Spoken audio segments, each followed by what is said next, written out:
Бүгін біздің мектебімізде Қарағанды әкімшілігінің қолдауымен мергендер сайысы өткелі отыр.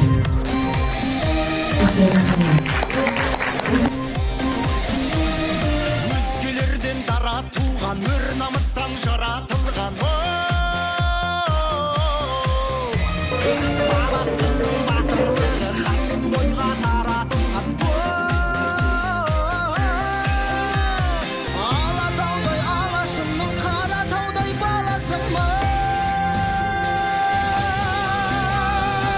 Қастерлі алашымның, қорғаймын барасылы. Нуркен Абдиров қай ерлік жасады?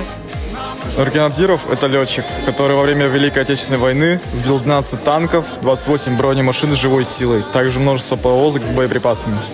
Қазақ халқының қай батырларын білесіз? Я знаю Маншук Маметовну, Бауыржан Момышұлы и Алию Малдыкуловну. Қараша күні қай мереке өткізіледі? 15 қараша күні батырлар күні өткізіледі. Осы іс-шара туралы не айта аласыз?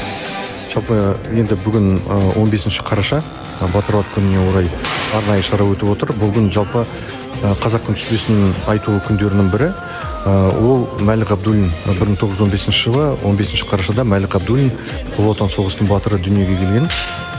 Жалпы енді осы аптаның басынан бастап бізде мысалы біз Жалаңтөс Баһадүр батырдың басына барып Құран оқыттық, қазақ батырларына арнап. Одан кейін сәрсенбі күні жоғары политехникалық колледжде батырлар мұрасы деген қалалық конференция ұйымдастырылды. Одан кейін бүгін міне жұма күні сіздердің 3-ші гимназияда осы Кейкі Мерген атындағы мергендер сайысы арнайы ұйымдастырылып отыр. Осы іс-шара туралы не айта аласыз?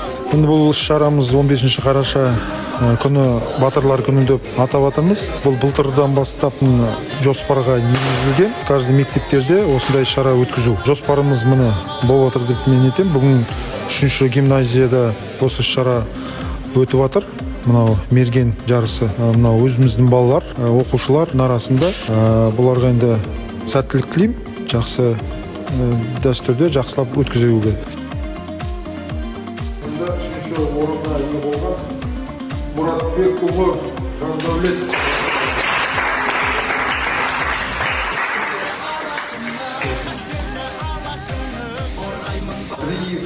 Денис марапатталады.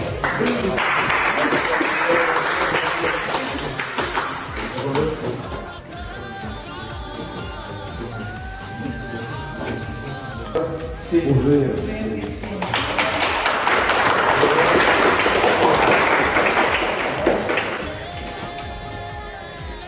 Полякова Ольга.